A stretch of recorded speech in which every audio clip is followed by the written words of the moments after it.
क्या दुनिया एक और बड़े युद्ध की दहलीज पर खड़ी है? हाल ही में पूर्वी चीन सागर में कुछ ऐसा हुआ है जिसने दुनिया भर की इंटेलिजेंस एजेंसियों की नींद उड़ा दी है।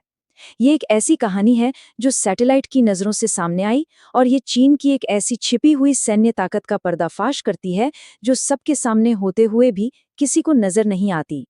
हुआ ये कि सैटेलाइट डेटा और शिप ट्रैकिंग सिस्टम ने अचानक ताइवान के पास हजारों जहाज़ों का एक बहुत ही अजीब, एक बहुत बड़ा जमावड़ा देखा। अब सवाल ये उठता है कि आखिर इतने सारे जहाज एक ही जगह पर, एक ही समय में क्या कर रहे थे? ये पूरी घटना हुई पूर्वी चीन सागर में ताइवान के उत्तर पूर्व में। देखिए, ये इलाका पहले से ही जियोपॉलिटिकल टेंशन का एक हॉटस्पॉट रहा है, लेकिन इस बार जो देखा गया वो कुछ बिल्कुल नया था और कहीं ज्यादा चिंताजनक भी। ये कोई छोटी मोटी बात नहीं थी। 2000 से भी ज्यादा चीनी जहाज रातों रात मानो कहीं से निकलकर एक ही जगह पर जमा हो गए। इतनी बड़ी तादाद में जहाजों का इस तरह इकट्ठा होना अपने आप में ही एक बहुत बड़ी और असाधारण घटना है।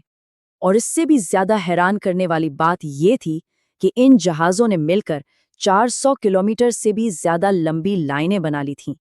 जरा सोचकर देखिए, समुद्र के बीचों बीच एक ऐसी दीवार जो 400 किलोमीटर तक फैली हो, जिसमें हर थोड़ी दूरी पर एक जहाज तैनात हो। और बात सिर्फ ये फॉर्मेशन बनाने तक ही सीमित नहीं थी। इन जहाजों ने 30 घंटे से भी ज्यादा समय तक खुले समुद्र में, जहां लहरें और मौसम लगातार बदलते रहते हैं, अपनी इस बिल्कुल सटीक मिलिट्री स्टाइल की फॉर्मेशन को बनाए रखा। ये काम आम मछली पकड़ने वाले जहाजों के बस का तो बिल्कुल नहीं है। ये जो फॉर्मेशन थी, वो किसी भी एंगल से मछली पकड़ने वाले बेड़े की नहीं लग रही थी।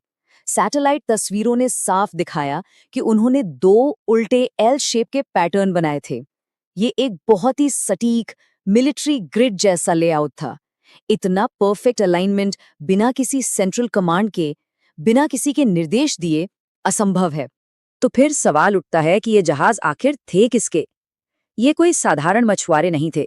असल में ये चीन की एक सीक्रेट, एक तीसरी नौसेना का हिस्सा हैं। एक ऐसी फोर्स जिसके बारे में दुनिया बहुत कम जानती है। इसे कहते हैं people's armed forces maritime militia. Short में कहें तो PAFMM।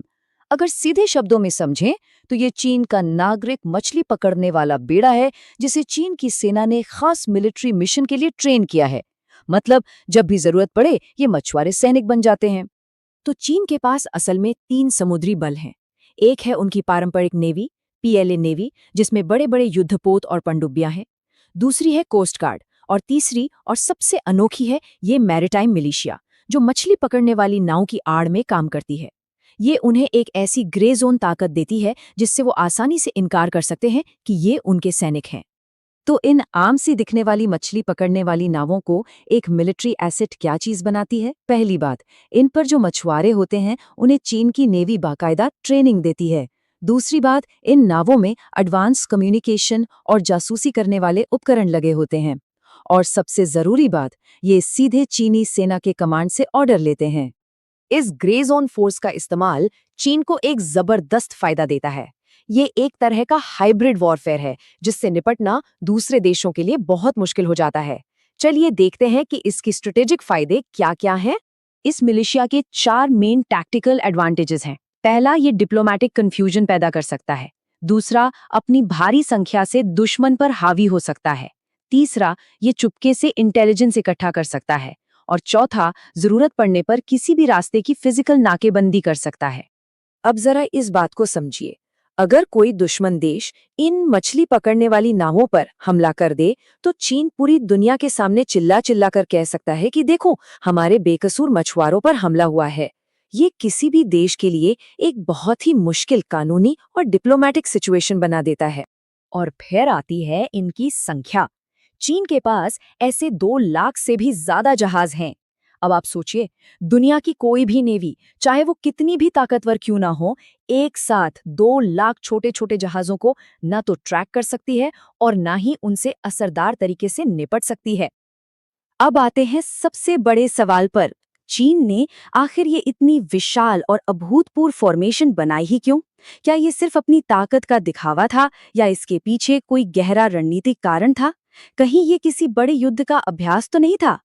एक्सपर्ट्स का मानना है कि चीन एक साथ कई चीजें टेस्ट कर रहा था, जैसे कि वो कितनी तेजी से अपने इस पूरे बेड़े को एक जगह इकट्ठा कर सकता है। क्या वो 400 किलोमीटर की दूरी पर भी कमांड और कंट्रोल बनाए रख सकते हैं? क्या उनके कम्युनिकेशन सिस्टम ठीक से काम कर रहे हैं? और सबसे खतरनाक सवाल, क्या वो ताइवान जैसे एक द्वीप की नाकेबंदी करने की प्रैक्टिस कर रहे थे? जो सबसे ज्यादा चिंता पैदा करने वाली संभावना है वो यही है कि यह अभ्यास एक तरह का रिहर्सल था। इसका मकसद ये देखना हो सकता है कि अगर कल को ताइवान पर हमला होता है तो अमेरिका या किसी और देश को मदद के लिए आने से कैसे रोका जाए। ये हजारों छोटे जहाज मिलकर एक ऐसी दीवार बना सकते हैं जिसे पार करना लगभग नामुमकिन होगा। इस पूरी घटना को ठीक से समझने के लिए हमें थोड़ा पीछे हटकर बड़े स्ट्रेटेजिक पिक्चर को देखना होगा। ये लड़ाई सिर्फ ताइवान के बारे में नहीं है, बल्कि ये पूरे प्रशांत महासागर पर कंट्रोल की लड़ाई का एक हिस्सा है। ताइवान, जिसे जियोपॉलिटिक्स में फर्स्ट आइलैंड चेन या पहली द्वीप श्रृंखला कहा जाता है, उसके बिल्कुल बीच में है। ये आइलैंड चेन एक तरह की भौगोलिक दीवार का काम करती है, जो चीन की नेवी को खुले प्रशांत महासागर में जाने से रोकती है। ये श्रृंखला उत्तर में जापान से शुरू होती है, फिर ryukyu आइलैंड्स, जिसमें ओकिनावा भी शामिल है, से गुजरती है, फिर ताइवान तक पहुंचती है और दक्षिण में फिलीपींस पर जाकर खत्म होती है। ये चीन के लिए एक नेचुरल समुद्री बैरियर की तरह है। इसीलिए चीन के लिए ताइवान पर कंट्रोल करना सिर्फ एक पॉलिटिकल मकसद नहीं है, ये एक बहुत बड़ी स्ट्रेटेजिक जरूरत है। अगर चीन ताइवान को कंट्रोल कर लेता है तो ये आइलैंड चेन टूट जाती है और फिर चीन की नेवी को गहरे प्रशांत महासागर में बेरोक टोक पहुंच मिल जाएगी और वहां से वो अपनी ताकत पूरी दुनिया में दिखा सकता है। और एक बात पर ध्यान देना बहुत जरूरी है, ये अभ्यास सिर्फ ताइवान को एक मैसेज नहीं था, ये जापान के ryukyu आइलैंड्स के बहुत करीब हुआ, जहां ओकिनावा में अमेरिका के बड़े बड़े मिलिट्री बेसिस हैं। तो एक तरह से ये जापान और अमेरिका दोनों के लिए एक सीधी धमकी थी। तो आखिर में सवाल यही बचता है, क्या पूर्वी चीन सागर में ये विशाल और रहस्यमयी जमावड़ा आने वाले किसी बड़े तूफान से पहले की खामोशी थी? ये एक